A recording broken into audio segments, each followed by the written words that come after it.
Hello বন্ধুরা, good morning. Welcome back to my channel. কেমন আছো তোমরা সবাই? আশা করি সকলে খুব ভালো আছো, সুস্থ আছো। আমাদেরও মোটামুটি চলে যাচ্ছে। এত গরম পড়েছে, মানে ভালো বলবো না খারাপ বলবো ঠিক বুঝে উঠতে পারছি না। সবারই গরমে ভীষণ কষ্ট হচ্ছে। তো এটা আর নতুন করে কিছু বলার নেই। গরমকালে গরম পড়বে, এটা তো স্বাভাবিক, কিন্তু এখন যা গরম পড়ছে সেটা অস্বাভাবিকের তুলনায় কিছু বেশি ছাড়া কম না।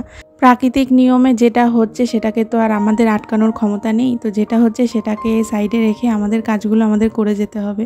বিশেষ করে আমাদের গৃহিণীদের সংসারের কাজগুলো তো করতেই হয়। রান্নাবান্না সাথে করে সংসারের সব দায়িত্ব সুন্দর করে গুছিয়ে পালন করতে হয় প্রতিদিনই।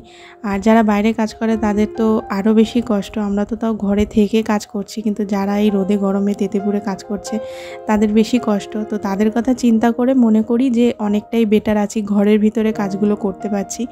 তো যাই হোক, প্রথমেই তোমাদের সাথে ব্লগে অনেক গল্প করে ফেললাম। তো আজকে হচ্ছে 30শে এপ্রিল, মঙ্গলবার। এখন বাজে সকাল 8টা। ব্লগটাকে এখন থেকেই স্টার্ট করছি তোমাদেরকে সঙ্গে নিয়ে। ঘুম থেকে উঠেই এত গরম লাগে যে একদম ভালো লাগে না, মনে হয় একটুখানি স্নান করে নিলে ভালো হয়। আর ট্যাঙ্কির জল তো একদম মানে বেলা 12টার সময় তো তখন আর স্নান করার কোনো প্রশ্নই আসে না। তো সেই কারণে সকালে উঠে বাসি কাজকর্মগুলো সেরে একবার একটু গা ধুয়ে নিয়েছি, আর বাথরুমে সব বালতি গামলা যা পেয়েছি সব ভরে রেখে দিয়েছি। তারপর তো যেটা আমার রেগুলারের কাজ, রান্নাঘরে রান্নাবান্না তো করতেই হবে। তো সেই কারণে রান্নাঘরে এসে ভালো করে কিচেন কাউন্টার টপটা মুছে নিয়ে 1 কাপ চা করলাম। জানো তো অনেক দিন পর আজকে চা খেলাম, মানে খুব ইচ্ছা করছিল, কিন্তু এত গরমে না চা খেতে একদম ভালো লাগে না। তো সেই জন্য এখন চা খাওয়া একদম বন্ধই প্রায় বলতে পারো। তো আজকে মনে হলো একটুখানি চা খাই, তো সেই মতনই একটুখানি চা খেলাম সকালবেলা। তারপর হাজব্যান্ড আজকে বাড়িতে, এত গরমে না ও আর অফিস ঠিকঠাক করে কন্টিনিউ করতে পারছে না। তো আজকে একটু বাড়িতে রেস্টেই রয়েছে। শরীরটাও একদম মানে ভালো বলবো না, গরমে খুব কষ্ট হচ্ছে। তো সেই কারণে ওর জন্য একটুখানি স্পেশাল ব্রেকফাস্ট বানানোর চেষ্টা করলাম। রোজ দিনই তো সেই অফিস যায়, সকাল সকাল খাওয়া দাওয়া করে অফিস চলে যেতে হয়, মানে ভাত খেয়েই আর কি অফিস যায়, টিফিনে রুটি নিয়ে যায়। তো সেরকম স্পেশাল এখন গরমে কিছুই বানানো হচ্ছে না। তো এই গরমে স্পেশাল বলতে একটু হালকা করে আলু চচ্চড়ি করলাম, আর হালকা তেলে একটু পরোটা ভাজলাম, ভেজে ওটাই সকালে ব্রেকফাস্ট করলাম। আর এই যে পুচকিটাকে দেখছো, এই হচ্ছে সেই পুচকিটা যেটা আমাদের বাড়িতে ওর মা আর কি ওদেরকে জন্ম দিয়েছিল। তো দুটো বাচ্চাকে কেউ নিয়ে গেছে, একটা বাচ্চা মারা গেছে আর একটা বাচ্চা এই যে এইখানে থাকে। আগে একটা কালো বাচ্চা ছিল, তোমরা দেখেছিলে, তো ওই বাচ্চাটা মারা গেছে কিছুদিন আগে। তো সেটা তোমাদের সাথে শেয়ার করিনি, মনটা ভীষণ খারাপ হয়ে গেছিলো দেখে, আর ভালো লাগছিল না। তো আমাদের বাড়িতে থাকতো না, থাকতো অন্য কারোর একজনের বাড়িতে, কিন্তু এত গরমে না হয়তো সেই বাড়িতে থাকতে দিচ্ছে না বা কিছু একটা ব্যাপার হয়েছে। তো এখন দেখি আমাদের বাড়িতেই থাকে। তো এই সকালবেলা না, মানে আমাদের সকালে নিচের সব ক্লিনিংয়ের কাজ হয়ে গেলে পরে 10টার মধ্যে ওকে ঘরের ভিতরে ঢুকিয়ে রাখা হয়। আমরাই সহ্য করতে পারছি না ঘরের ভিতরে থেকে গরমটা, তো বাইরে ছোট্ট প্রাণটা কি করে সহ্য করবে বলো বাইরের গরমটা। তো সেই কারণে ওকে পুরো দুপুরটা আর কি নিচে আমাদের ডাইনিংয়ে ওকে রেখে দেওয়া হয়। নিচে এই পুচকিটার সাথে কিছুক্ষণ সময় কাটিয়ে ওপরে চলে এসে এবার ঝটপট করে রান্নাটা করে দেবো। আমার রান্নাঘরটা যেহেতু দোতলাতে, তো প্রচণ্ড গরম হয়ে যায় মানে বেলা বাড়ার সাথে সাথে। তো সেই কারণে ঝটপট করে রান্নাটা সেরে নিলে কি একটু রিল্যাক্স আর কি।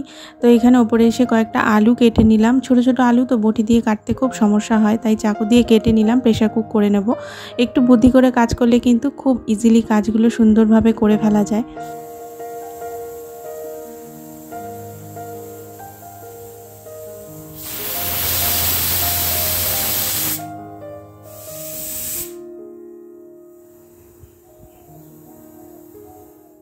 আমার আজকে রান্নার প্রিপারেশান দেখে একটু হলেও গেস করতে পেরেছো যে কি রান্না হচ্ছে। তো মটর ডাল বসিয়েছি প্রেশার কুকারে, আম ডাল করবো। তো সেই মতনই দেখো এখানে সর্ষে আর শুকনো লঙ্কা ফোড়ন দিয়ে আমটা দিয়ে দিলাম, একটু নুন হলুদ দিয়ে আমটা একটু ভাজা ভাজা করে নিচ্ছি। এরপরে সেদ্ধ করে রাখা মটর ডালটা দিয়ে দেব, দিয়ে ডালটা ফুটতে দেব। দিয়ে এখানে দেখছি যে আমার যে স্পাইস বক্সটা রয়েছে যেখানে সব রকম মশলা থাকে, তো ওটাই কিছু কিছু কন্টেনার একটু রিফিল করার দরকার ছিল। তো সেইগুলো এগুলোকে একটু রিফিল করে নিলাম। এগুলো করা থাকলে না রান্না করতে খুব সুবিধা হয়। তো এখন এতটাই গরম পড়েছে, আমি এইসব কাজগুলো না রাত্রিবেলা করে রাখি। তো রাত্রিবেলা নিচে গিয়ে বসে থাকি, তো আর ইচ্ছা করে না যে এইসব কাজগুলো করি, মানে কতক্ষণে রান্নাঘর থেকে বেরোনো যাবে, এটাই ভালো লাগে। শীতকালে রান্না করতে ভালো লাগে, আর গরমকালে রান্না করতে একদম ইচ্ছা করে না। কিন্তু সংসারের দায়িত্ব যখন নিয়েছি, তো পরিবারের মুখে খাবার তুলে দেওয়ার জন্য তো রান্নাবান্না করতেই হবে, যত গরমই পড়ুক না কেন। তো সেই মতনই রান্নাবান্না প্রতিদিনের ন্যায় করতে হবে, আর করছিও। তো এখানে দেখো আমি কিন্তু প্রেসার কুকারে আলুগুলো সিদ্ধ বসিয়ে দিলাম, আর এদিকে আমার আম ডালটা ফুটে গেছে। একটু সামান্য চিনি দিলাম, দিয়ে ডালটা নামিয়ে নিলাম। এখন আমাদের বাড়িতে আম ডালটা এভরিডেই বলতে পারো হচ্ছে। তা এতদিন মুসুর ডাল আর মুগ ডাল দিয়ে আম ডাল খেতে খেতে না মুখটা একদম বাজে হয়ে গেছিলো, ভালো লাগছিল না। তো সেই কারণেই একটু আজকে মটর ডাল দিয়ে আম ডাল করলাম। তারপরে দেখো এখানে করব হচ্ছে ধোকা। তো আমাকে একজন বলেছিলে যে এরকম প্যাকেট ধোকা কিভাবে আমি রান্না করি। তো আমি এর আগে একদিন রান্না করেছিলাম, তো সেই ভিডিওতেই আর কি তুমি কমেন্ট করেছিলে। এখন তোমার নামটা আমার ঠিক মনে পড়ছে না। তো তোমার কথা রেখেই আর কি আজকে রেসিপিটা শেয়ার করছি। তো এখানে দেখো একটা বড় প্যাকেট ধোকা নিয়ে এসেছিলো হাজব্যান্ড। তো সেই ধোকাটাকে আর কি আগে একদিন রান্না করেছিলাম, মানে অর্ধেকটা আর কি প্যাকেট কেটে রান্না করেছিলাম। তো আজকে অর্ধেকটা করব। তো ওই প্যাকেটের পিছনে পুরো ইনগ্রেডিয়েন্টস লেখা থাকে কি কি দিতে হবে, কত কাপ জলে কি মেশাতে হবে। তো আমি এখানে 1 কাপ জলের মধ্যে নুন আর চিনি দিয়ে পুরো মিক্সটা দিয়ে দিলাম, দিয়ে ভালো করে আর কি গুলিয়ে রেখে দিলাম। ওটা কিছুক্ষণ রেখে দিতে হবে যাতে করে গুঁড়োটা আর কি ভালো করে জলের সাথে মিক্স হয়ে যায়। তারপর এখানে একটা মশলা করে নেব, আদা, কাঁচা লঙ্কা, টমেটো, আর দিলাম হচ্ছে ডাবের মালাই। মা যে ডাবটা পাঠিয়েছিল না, সেই ডাবের মালাই হয়েছিল কয়েকটা ডাবের। তা আমি ওগুলোকে চেঁচে একটা টিফিন কৌটোর মধ্যে রেখে দিয়েছিলাম, এত গরমে খেলে যদি শরীর খারাপ করে, তো সেই কারণে রেখে দিয়েছিলাম। তো আজকে ভাবলাম যে তোমাদের সাথে শেয়ার করছি, যখন একটু সুন্দর করে রেসিপিটা বানাই আর তোমাদের সাথে শেয়ার করি। রেগুলারের রান্নায় তো এত রিচ করা যায় না, তবুও খুব একটা রিচ করিনি, কিন্তু একটু ডাব মালাইটা দিলাম যাতে করে খেতে ভালো লাগে। তো দিয়ে মিক্সিতে একটা পেস্ট করে নিয়েছি। আর এইখানে কড়াই গরম করে দেখো সর্ষের তেল দিয়েছি 2 চামচ।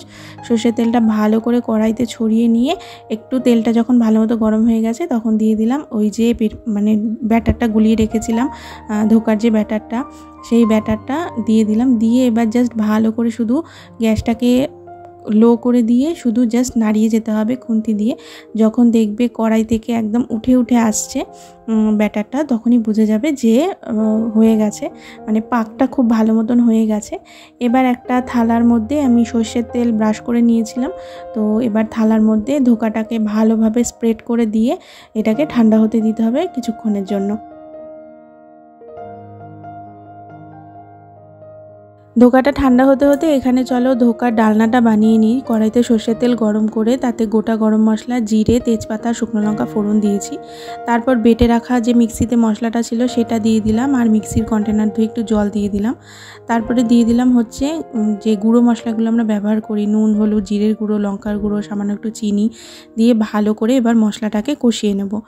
আর দিয়ে দিলাম কয়েকটা গোটা কাঁচা লঙ্কা, আর দিয়ে দিলাম সেদ্ধ করে রাখা আলু, যে আলুগুলো তোমাদেরকে একটু আগে বলছিলাম প্রেসার কুকারে সেদ্ধ করব। তো সেই আলুগুলোই আর কি সেদ্ধ করে খোসা ছাড়িয়ে নিয়েছি। তো সেই আলুগুলো দিয়ে মশলার সাথে খুব ভালো মতন কষিয়ে নিলাম। নিয়ে দিয়ে দিলাম হচ্ছে গরম জল বেশ খানিকটা, দিয়ে এবার ফুটতে দেব ভালো মতন। আর জল বেশি করে দেওয়ার কারণ কি বলো তো, ধোকাগুলো দিয়ে যখন একটু ফোটাবো, ধোকা প্রচুর জল টানে, মানে ঝোলটা টেনে নেবে। আর ঠান্ডা হয়ে গেলে তো একদমই টেনে নেব, তো সেই কারণে একটু ঝোলের পরিমাণটা বেশি দিতে হয়। এখানে দেখো আমার ধোকাটা কিন্তু ঠান্ডা হয়ে গেছে। এবার তোমরা যেরকম সাইজে ধোকা খেতে পছন্দ করো, কেউ বরফি শেপ করে, কেউ চৌকো চৌকো শেপ করে, তো আমি এখানে চৌকো চৌকো করে শেপ করে কেটে নিচ্ছি। তো তোমরা তোমাদের পছন্দ মতো শেপ করে অবশ্যই কেটে নিতে পারো। তো এখানে দেখো প্রত্যেকটা ধোকাকে আমি সুন্দর করে কেটে নিয়ে এবার ফ্রাইং প্যানে ভেজে নিচ্ছি। আমি কিন্তু এটাকে ডিপ ফ্রাই করব না। ফ্রাইং প্যানে ভাজলে কি বলো তো, অল্প তেলে খুব সুন্দরভাবে ভাজা যায়, আর প্রত্যেকটা ব্যাচে বেশ অনেক কটা করে দিয়ে সুন্দর করে ভেজে নেওয়া যায়। তো সেই মতনই দেখো প্রত্যেকটা ধোকা আমি সুন্দর করে লাল লাল করে ভেজে নিলাম।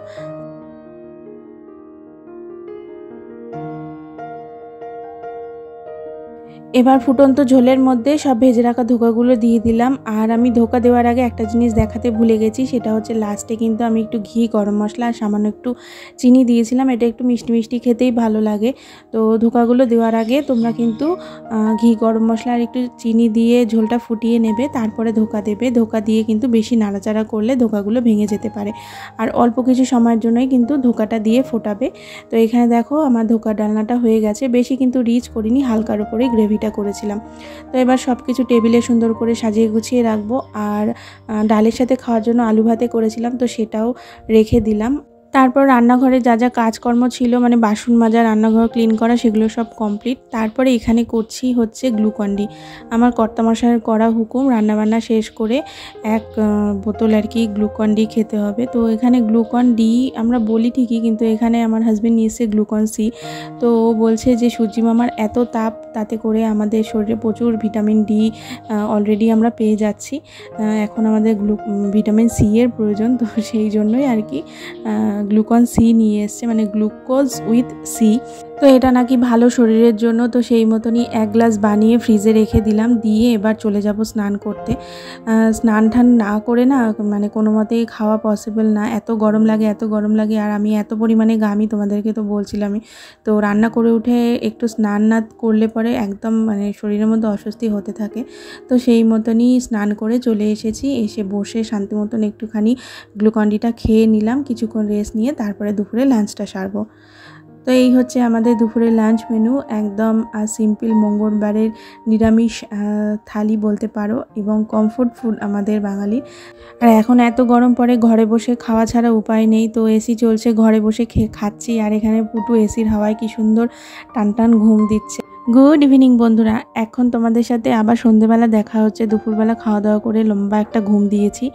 এখন সন্ধ্যেবেলা বিছানাগুলো একটু গুছিয়ে নিচ্ছি, নিয়ে চলে যাব নিচে। প্রতিদিনের এখন এটা একটা মানে নিয়ম হয়ে গেছে বলতে পারো। সন্ধ্যে যতটুকু কাজ থাকে ওপরের ঘরে, ততটুকু ঝটপট করে মিটিয়ে নিয়ে কতক্ষণে নিচে গিয়ে বসবো। আমাদের নিচের আর কি রুমগুলো না অনেকটা ঠান্ডা, উপরে যেহেতু ঘর রয়েছে, তো নিচে ডাইনিংয়েই পুরো সন্ধ্যেটা এখন আমাদের কাটে। তো সেই মতনই আর কি সন্ধ্যেবেলা তো টুকিটাকি সংসারে কিছু কাজ থাকে। দিনের বেলা কাজের তুলনায় সন্ধ্যেবেলা কাজের পরিমাণটা একটু কম হয় ঠিকই, কিন্তু সন্ধ্যেবেলা একটু টুকিটাকি সংসারে কিছু কাজ থাকেই। তো সেই মতনই বিছানাটা একটু গুছিয়ে না নিলে হয় না। তো এখনই বিছানাটা একটু সুন্দর করে গুছিয়ে ঠিকঠাক করে নিলাম। আর ঘরটা যাতে একটু ঠান্ডা হয় সেই কারণে এই জানলাটা খুলে দিই। মানে ওই জানলার ওই পারেই তো পুকুরের ঠান্ডা হাওয়াটা আসে।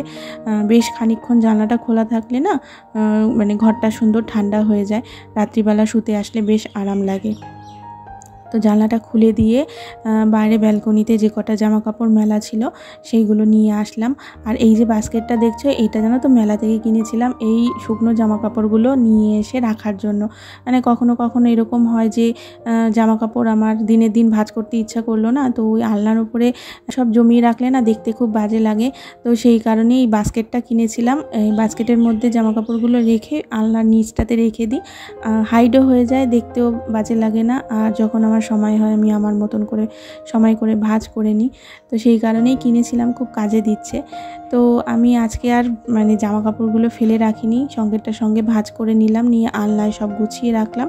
আর দুটো ওড়না আলনাতে ছিল, তো ওড়নাগুলো তো রেগুলারের দরকার হয় না।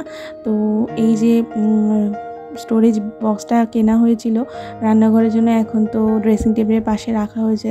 তো একটা এক্সট্রা স্টোরেজ স্পেস পেয়ে গেছি, তো ওইখানেই রেখে দিলাম। আর এই যে মাল্টিপারপাস ড্রয়ারটার মধ্যে উপরের তাকে আমার হাজব্যান্ডের কিছু টুকিটাকি জিনিসপত্র রয়েছে, যেগুলো ওর ভীষণ প্রয়োজনীয়, সেগুলোর জন্য ওকে ওপরের র্যাকটা ছেড়ে দিয়েছি। আর এই তারপরের যে র্যাকটা, সেই র্যাকটার মধ্যে না আমার কিছু দরকারি জিনিসপত্র রাখছি, সাথে করে ওরও স্মার্ট ওয়াচটা রাখলাম আর আমার স্মার্ট ওয়াচটা রাখলাম। আর এইখানে দেখো দুটো নতুন সানগ্লাস কেনা হয়েছে আমার আর বোনের। তো এখনও অবধি সানগ্লাসগুলো একদিনও ইউজ করিনি, তো সেই মতনই সানগ্লাসগুলোকে অতি যত্নে আর কি সুন্দর করে গুছিয়ে রাখলাম। আর এটা আমার হাজব্যান্ডের একটা সানগ্লাসের বক্স, তো আমাকে দিয়ে দিয়েছে, ও বললে এর মধ্যে রেখে দাও। তো সেই মতনই ওখানে রেখে ওর একটা চশমা রাখলাম, সাথে করে কয়েকটা রুমাল রেখে দিলাম যাতে করে খুঁজে পেতে সুবিধা হয়। আর ওর টুপিটাও রেখে দিলাম আলনাতে, যাতে অফিস যেদিন যাবে সেদিন হাতের কাছে পেয়ে যায়। আর কয়েকটা লজেন্স খুঁজে পেয়েছিলাম, তো লজেন্সগুলো রেখে দিলাম ওই সেরামিকের জারটাতে, ঘুরতে ফিরতে একটু মনে হলে খেতে পারি যাতে। তারপর বোনের জামা কাপড়গুলো বোনের মাল্টিপারপাস ড্রয়ারে গুছিয়ে রেখে নিচে যাব। তখনই হাজব্যান্ড বাজার থেকে নিয়ে এসেছে ফুচকা, তো বসে ফুচকা খেলাম, খেয়ে তারপরে নিচে এলাম। তো বুটুকে তো খাঁচায় সন্ধেবেলাতেই আগে রেখে দেওয়া হয়, মানে ওকে একদম ডাইরেক্ট নিচেই নিয়ে আসা হয়, কারণ এসি থেকে বেরিয়ে না ওর ভীষণ গরম লাগে। তো নিচটা ঠান্ডা যেহেতু, তো খাঁচায় রেখে দিলে ফ্যান চললে অতটা কষ্ট হয় না, তো সেই কারণেই খাঁচাতে রেখে দিয়ে এখানে পটকাকে ছেড়ে দেওয়া হয়েছে। আর ওদের এখন গরমে এত কষ্ট হচ্ছে না, তো সেই কারণে পটকাকে সন্ধেবেলায় একটা গামছা ভিজিয়ে ওকে ভালো করে স্পঞ্জ করিয়ে দেওয়া হয়, হাতের তালু, পায়ের তালু, তারপরে বুক, পেট, মুখ টুকগুলো, পিঠ ঠিটগুলো ভালো করে মুছিয়ে দেওয়া হয়। তো সেইটাই এখন হাজব্যান্ড করে নিচ্ছে। তারপর বসে নিচে বেশ কিছুক্ষণ সময় কাটালাম। এখন বাজে প্রায় 9:30 মতন। তো উপরে যাব, গিয়ে রাতে ডিনারে রুটি বানাতে হবে, মার সাথে একটু ফোনে কথা বলবো। তো এইসব করার জন্য উপরে চলে যাব, আগে ডিনারের রুটিটা বানিয়ে নেব, তারপর মার সাথে কথা বলবো। তো সেই মতনই নিচে থেকে উপরে যাওয়ার আগে নিচে সোফা টোফাগুলো একবারে গুছিয়ে রেখে যাচ্ছি, কারণ এখন আর কেউ বসবে না। আর যেহেতু সন্ধেবেলার পুরো সন্ধেটাই নিচে বসে কাটানো হয়, তো সব কিছু না এলোমেলো হয়ে যায়। আর এই বেঞ্চিতেই যেহেতু বসে সময়টা কাটাই, তো বালিশ টালিশগুলো একটু আগোছালো হয়ে যায়।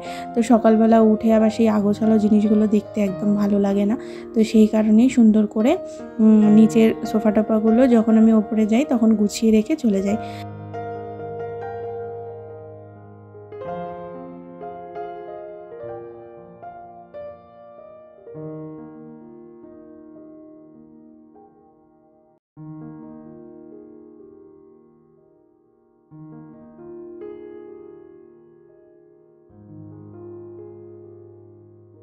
ডিনারে রুটি বানিয়ে আমাদের খাওয়া দাওয়া কমপ্লিট। খাওয়া দাওয়া করে একটু গা ধুয়ে নিলাম, পুরো নাইটিটা একদম ভিজে গেছিলো।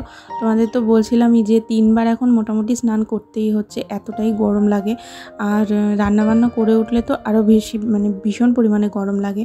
তো সেই কারণে শুতে যাওয়ার আগে একটুখানি গা না ধুলে না ভালো লাগে না একদম, মানে সেই কেমন যেন একটা হতে থাকে শরীরের মধ্যে। তো সেই মতনই আমি একটুখানি শুতে যাওয়ার আগে ভালো করে গা ধুয়ে নিলাম, নিয়ে এবার চুলটা বেনি করে নিচ্ছি। এমনিতেই গরমে অস্থির, তার উপর এত বড় বড় চুল, যদি বেনি করে না শুই না মানে ভীষণ কষ্ট হয়, চুলের গরম আরও বেশি গরম লাগে।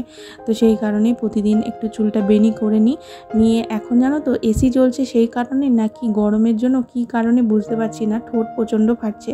শীতকালেও এত ঠোঁট ফাটেনি, গরমকালে যা ঠোঁট ফাটছে কি বলবো আর। তো সেই মতন একটুখানি লিপ বাম দিতে হয়, দিতে তো একদমই ভালো লাগে না, কিন্তু দিতেই হয়, না ভালো লাগে না একদম। তো সেই মতনই একটু লিপ বাম দিয়ে নেব, দিয়ে রেডি হয়ে এবার যাব ঘুমোতে। আর এর সাথে সাথে আজকের ব্লগটাকে এখানে এন্ড করছি বন্ধুরা। তোমাদের আজকের এই ব্লগটা কেমন লাগলো অবশ্যই কিন্তু একটা কমেন্ট করে জানিও, একটা লাইক করে যেতে একদম ভুলো না।